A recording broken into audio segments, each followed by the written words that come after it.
What's up, guys? We are going to talk about pricing right now in your small service business as you continue to grow. So I wanted to address how important pricing is. It's something that I think we get caught up in our own minds with, what we can charge and what we can get away with, where in fact, I would argue the vast majority of home service businesses, especially ones that are smaller, you're actually not charging enough. And so one thing I want to drive home is we want to be going after a 20% net profit, and that's after the owner takes a salary, or you're paying yourself whatever is fair for that position you're doing. So I'll give you an example.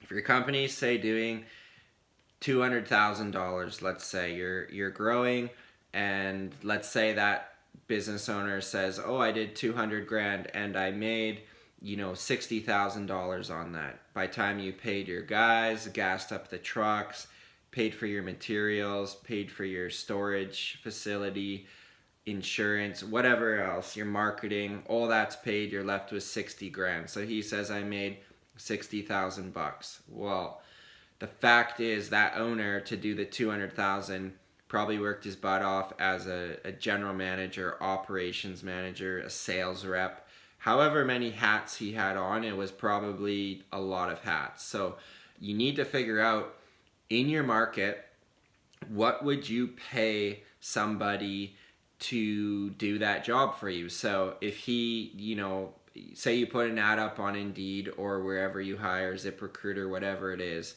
you post an ad and say, I need an operations manager to do all these tasks I just did. How much would you need to pay them? People will answer different things, but let's just say $50,000 position. I don't know if it's more or less in your market, but let's just say that. So you need to pay that person 50 grand, and that comes out of the 60 grand. So you're actually left with $10,000, and depending on your, earning multiple, your business could be worth 2 times that. It could be worth 3, 4, 5, however generous someone wants to be with giving you an offer. But the point I'm trying to make is that service business owner, it's not accurate to say he made 60 grand. It's accurate to say he made 10 grand. If he had someone in place and they paid his salary and the company ran, things went great, and he made 60 grand, well, then he made 60 grand. But 9 times out of 10, us as service business owners, we're not accounting for our salary and the value that we work in the business. So it's very important to not get that confused. You need to pay yourself what you're worth in your business for the time you put working in your business, and then profit is what's left. You need to assume your business is running locally. You're living abroad in, say, Thailand, you're in Asia for 6 months. Can your business run? How much profit does it make?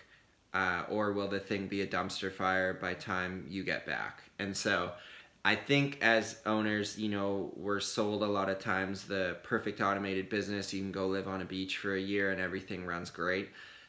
I'm sure that does exist, but in my opinion, I think for setting the tone and the culture and coaching your team, you gotta be present to some degree, whether that's one morning a week or phone calls or a Zoom meeting or whatever it is. I think there's always naturally a few hours put in per week. And that's what I'm trying to do with my service business. Right now our structure is office manager, lead technicians, assistant technicians, a part-time sales rep, and then myself. So right now I'm wearing the general manager hat. So I need to be around so that I can, help the guys should they have any issues. I can coach my manager in the office. I can develop systems, continue to grow the business.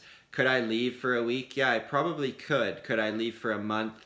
It wouldn't be a good idea. So I'm in the stage where we're still trying to grow, develop people. At some point, I would love to have a general manager run the day-to-day where, yeah, I could leave for 2 weeks, 3 weeks, 4 weeks, whatever it is, stay in touch, check in, every few days, see how the business is operating. So that's the goal I'm going for. I'd love to get this system running, growing, but for now we're still scaling up, we're systematizing every day, trying to get a little bit better. So getting back to the point of the video, be very careful on the prices that you're charging, and I would encourage you to charge more. One of my favorite quotes in business is charge more money, or let's start over. Raise your prices, do less jobs, make more money. And I think that is so important because when you work the math out, a lot of times these business owners are running around trying to do everything. And we did it too. Our first year or two, we're literally quoting and cleaning everything. Our sales ratios through the roof. If your sales ratio is above 70%, your price is not high enough. You want to be in that sweet spot, 40%, 50% range where you're booking work. Once you get much higher, you should be raising your prices. Also, if you're only booking 1 out of 10 bids you're doing, your price is too high, and in addition to that, you're probably not conveying the perceived value enough to your clients for them to hire you. So that is my thoughts on raising your prices. And last note with this, don't set your price based on what your competitors are charging. Again, a big mistake. We research what our competitors are charging because I want to know that we're in the ballpark for what we're providing. So I definitely do that. I get quotes. I see where our pricing strategy is looking for what we're offering compared to our competitors. But before I do that, I'm reverse engineering what our company needs to do. So, and it all starts with the budget, which is step 1 in planning your business. So I'm setting the budget for this year at X, and I'm figuring out all our line items. What am I going to pay to my technicians? How much will go to materials? What's insurance? What's gas? What's marketing? What's storage? What's this? What's that? All the salaries, everything. And figure out, can we get to that 20% net profit margin on that after paying myself, the general manager? Can we make that 20%?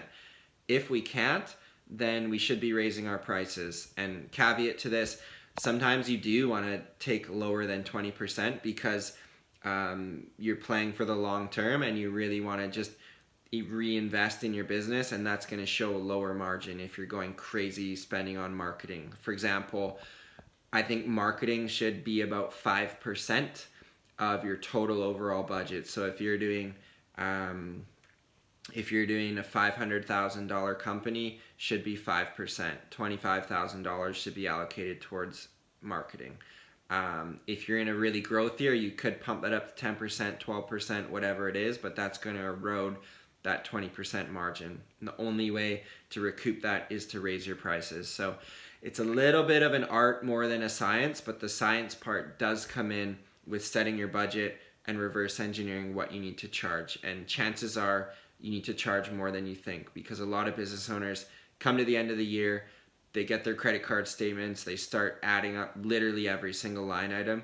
And in today's day and age, 2020, there's like 30 or 40 different programs and apps you can pay for that'll charge you $5, $10, $20, $30 a month, whatever it is. It all adds up, from website hosting to Adobe for your PDFs, Microsoft Office. Are you paying for more storage on Google, your CRM, your sales engine? What are you doing for time clocking for your guys, how your team talks to each other? It's literally endless. And don't get me wrong, I'm not saying don't pay for any of that. I think you need to figure out the ones you need.